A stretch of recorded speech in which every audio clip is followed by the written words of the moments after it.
O, nag-react na mga kababayan yung ating Pangulong Bongbong Marcos doon sa sinabi ni Pacquiao na gusto siyang ipatumba ng CIA at FBI. Nagpapagang mga balita at pagtalakay sa mga isyu ng lipunan. Bulsa! Opinyon, banat at paglalantad sa katotohanan. Bulsa! What you see is what you get. You decide. At yung ating Pangulong Bongbong Marcos, si Lisa, saka si Martin, nagsabuatan daw laban sa kanya. Di ano niya, Mr. Maravillas, yung sabi ng ating Pangulong Bongbong Marcos. Wala ba na niya nga gustong magpatumba sa kanya? Ang dapat niyang gawin, humarap siya sa Kongreso. Ayan po, mga kababayan, PBBM urges Quiboloy to attend congressional hearings. Wala man na niyang gustong mag-assassinate sa kanya. Tinanong kasi mga kababayan yung ating Pangulong Bongbong Marcos ng mga reporters before siya na lumarga papuntang Australia for the official visit po. Naimbitahan kasi ng gobyerno ng Australian government po si PBBM. Pero niya, Mr. Maravillas, parang wala doon sa departure ceremony si Inday. Absent po si Inday, mga kababayan. Naiya siguro kay Mrs. Lisa Marcos saka kay Martin Romualdez kasi siya man lang po yung may kagagawan. May kasalanan kasi yung kanyang pamilya. Kung ano-anong mga pang-aliposta yung inabot ng first family mula sa kanyang pamilya pati sa kanilang spiritual advisor na si Pacquiao. Ayan po, absent si Inday. Siya lang yung wala, Si Martin laging present po. Saka siyempre yung mga cabinet officials. Yan kasi. Pero niya, Mr. Maravillas, di ba bumaliktad na si Maudigs? Bumaliktad na po. Binawi lahat yung kanyang mga sinabi. Dinila niya lahat yung kanyang mga binitawang mga salita doon sa Davao prayer rally. Suportado niya na ngayon, mga kababayan, yung charter change. Kahit pa niya yung political provisions. Basta niya, huwag magkinabang yung mga incumbent officials.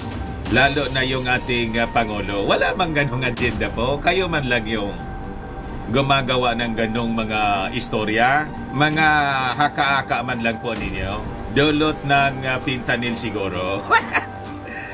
O, di ba?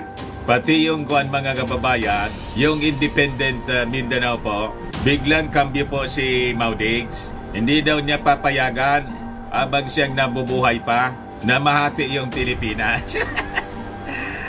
O, di ba, mga kababayan? Kasi naman niya, Mr. Maravillas, nilangaw yung kanyang pa-prayer rally doon sa Cebu. So, nagisingan niya siguro si Maudigs na wala na siyang support sa mga mamamayang Pilipino.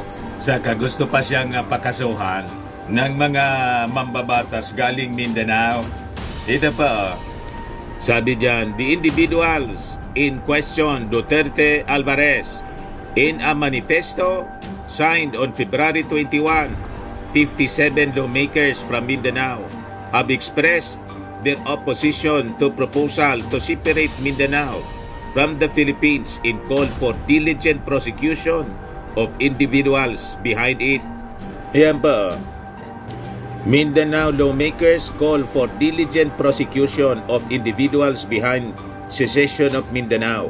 Kaya bigla pong bawi siya, Si Maudigs nagpa-press con kahapon at sinabing habang nabubuhay pa daw siya, hindi niya hayaan na madismember o magkahiwa-hiwalay ang Pilipinas. You see, matatambakan kasi dyan ng kaso, mga kababayan, dahil sa kanyang mga pinagsasabi na hindi pinag-iisipan at nakita niya wala mang gustong sumama sa kanya. At dan yung mga nauuto niyang mga ilang mga DDS, lalo yung mga uto-uto mga vloggers niya.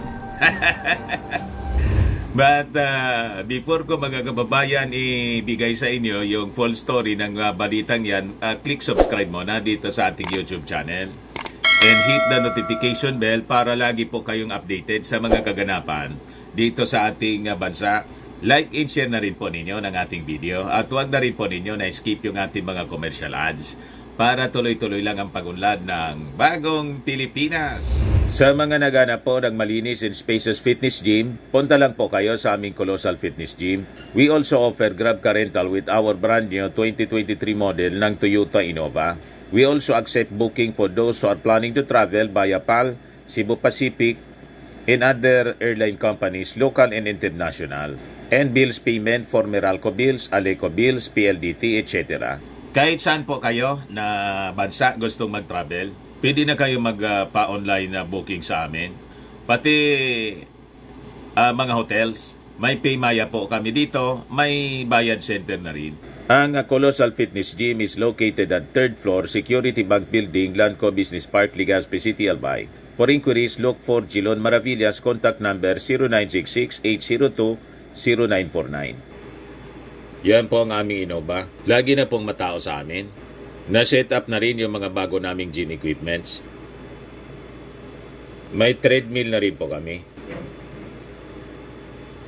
Ito po yung bago naming product, Eye Glow Serum, galing pong South Korea. Whitening po siya. Tingnan ninyong epekto sa aking anak pong architect entrepreneur, before and after. Sa mga inquiries po, contact ninyo lang po siya, Riz Maravillas on FB. Ito naman po, Firmax Firming and Lifting Cream. Pinapahid po sa mga pulses and affected area. Mainam po sa paninigas na mga kaso-kasuan, pati mga pains. Ito naman po, Automax Radiant Serum. Sa mukha naman po ang application. Anti-aging po siya. You will look 10 years younger than your age. Sa mga cancer patients naman po, try nyo lang po ito. Nengxia Red Mix Fruit Drink. Di man po siya gamot, food supplement siya. Kaya lang, gawa siya mga kababayan sa goji berry. Yung goji berry may anti-cancer properties.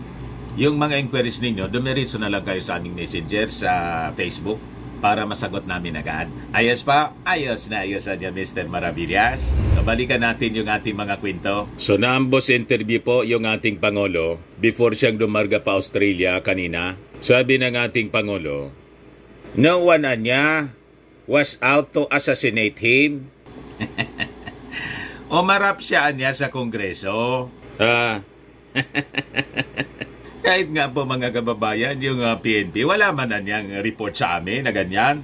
Kung totoo niya na may threat sa kanyang buhay, di sana niya nag-report sa amin. Nag-blatter man lang para niya mabigyan namin ng protection siya. Di ba? Gumawa lang po ng mga kwento-kwento yata itong si Gibbs para ma-justify yung kanyang pagtago. Kasi ayaw niyang umarap sa Kongreso. Ang tawag niya po sa hearing ng Congress, both the Senate and House of Representatives, bogus hearing daw po. Kaya sabi ng ating Pangulo, umarapan niya siya sa Congress. Kasi pag hindi, lalo siya niyang malalagay sa malaking problema. Ayan po sabi ng ating Pangulo, stating that failing to do so could lead to a bigger mess. I would just advise him if he has something to say. If he has an opportunity in both the House and the Senate hearings to tell his side of the story. Now, if he says it's not true, nothing like that happened, then let him say it. Sabi ng ating Pangulong BBM, tama po. Yun ang dapat na gawin po ni Gibbs. In like manner, ganun din po si Maudigs kasi parang pati si Maudigs, iimbitahan ang Senado para po mga kababayan linawin yung naging expose noong isang hardinero ni Pacquiao nang sabi, nakita niya mga kababayan, ibinaba galing sa helicopter ni Gibbs yung mga bags ng armas at ni-receive ni Maudigs sa kanang anak na si Inday. Sa interview kahapon, sa press ko ni Maudigs mga kababayan, nag-deny po si dating Pangulong Digong. Ako anya, may mga armas dito, pero kolektor anya kasi ako. Mga 500 anya yung mga license ko na mga baril. Pero mag-supply anya si Pastor Kibuloy, Sino man na niyang maniwala? Baka niya ako, pwedeng magbigay ako sa kanya. Ganon. Yung sabi mga kababayan digog sa press con niya kahapon. Pero malamang mga kababayan, ipatawag siya para linawin yung naging akusasyon ng certain Rene na nakita niyang rinisip daw ng mag-ama yung iba-ibang klaseng mga armas. So sabi ng ating Pangulo rito, the President emphasized that attending the hearings would allow Kibuloy to defend himself and avoid further complications. He warned that continued absence could result in contempt charges, further escalating the situation. If he does not show up, he will be held in contempt, sabi po ng ating Pangulo. If it continues, it will be bigger mess. Tama po. Kaya yung problema po nitong mga Duterte, saka yung kanyang barkada, spiritual advisor niya si Pacquiao, kagagawan man lang po nila. Matitigas kasi ang ulo.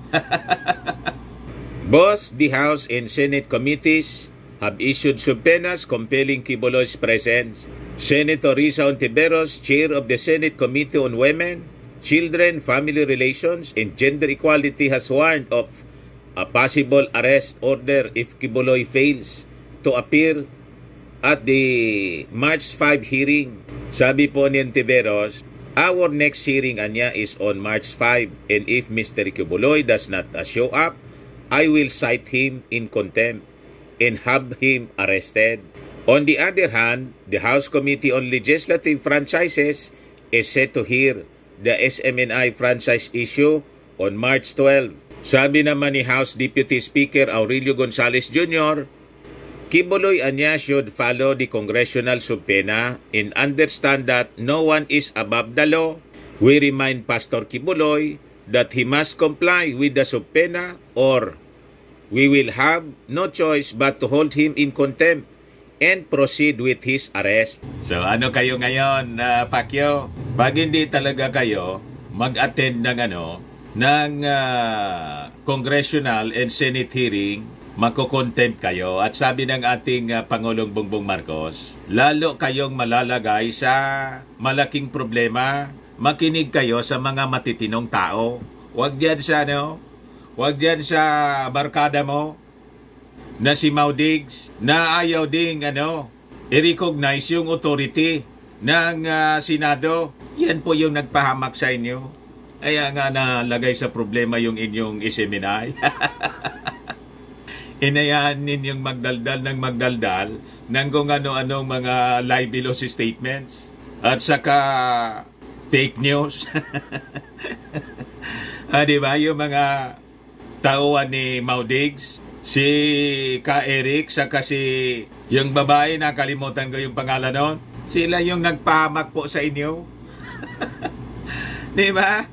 Ayan tuloy, namimiligro na tuluyan ng makancel ang inyong franchise. Milyon-milyon yung lugi sa inyo dahil sa kakapakinig ninyo sa mga sinasabi ni Maudigs. Ang pakinggan ninyo yung ating Pangulong Bongbong Marcos. Mag-attend kayo ng congressional hearing at sabihin ninyo kung ano yung inyong defense.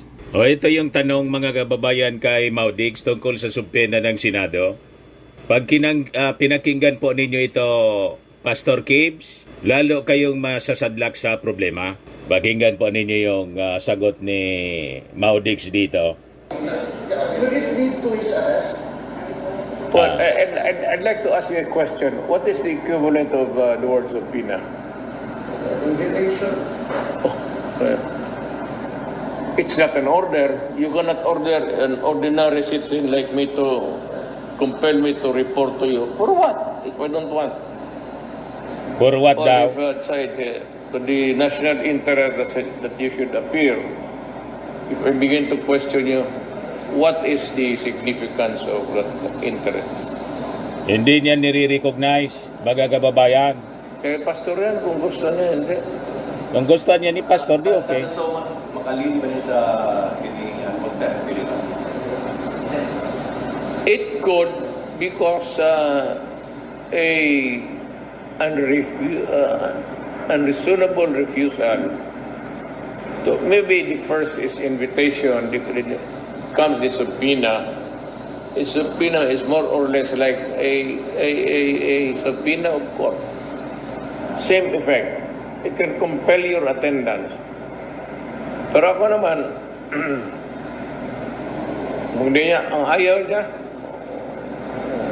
ano mang gusto sa kanya? Wala mo na nakita na of national interest yung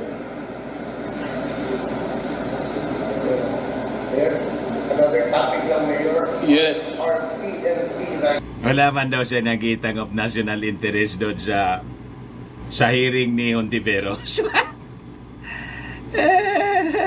Hindi importante sa kanya yung mga alleged sexual abuses po na ginawa doon sa mga minor de edad na former members po ng church ni Gibbs. Wala yun value sa kanya, mga kababayan. Ngayon, doon sa mga baril, nang sabi, tinanggap nilang mag-ama galing kay Gibbs. Ito po yung sabi ni Maudigs. Nag-deny po. Pakinggan natin yung press ko na kinover ng News 5. Ayan. Kami magtanggap ng baril kay Pastor Kibuloy. Ako pa ba ang mag-deliver sa kanya ng kanyon bukas o machine gun? Siya pa daw ang mag-deliver It's a ng very kanyon. stupid proposition.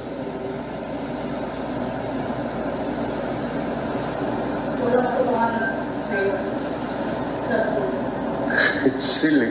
It's silly daw. Walang Bakit ba si katotohanan. Pastor magbigay ng baril Madaling sa akin? sabi. Saan siya magkuha? Saan man daw magkuha? Kung magsabi siya wala siyang baril, bigyan ko siya. Kung magsabi daw si Pastor Gibbs na wala siyang Ayun baril, ako. bigyan niya. Almost more than 500 firearms registered. May Collectors ang more than collectors, 500 daw siyang baril, category ako eh. pero lisensyado. Ibig sabihin, bili ako ng bili, pero hindi ko magamit. I can only use one. I can carry a gun only one of the entire collection, maski mag-abot ng 50 million. You're only allowed by the authorities to carry one gun, not even a rifle. Hunting, maybe. So, nag-deny siya, mga kababayan, madaling sabi. Hindi siya rumisibi, hindi siya tumanggap ng mga baril. Galing kay Gibbs daw, tulad ng sinasabi ni Rene. Pero malamang, mga kababayan, because of the testimony ng hardinero, ipasubpe na rin po, mga kababayan, si Maudigs ng Senado ni Risa Hontiveros. Tingnan natin sa mga susunod pong hearings. Pero anya, Mr. Maravillas, wala si Inday. Bakit wala si Inday? Absent doon sa departure ng ating Pangulong Bongbong.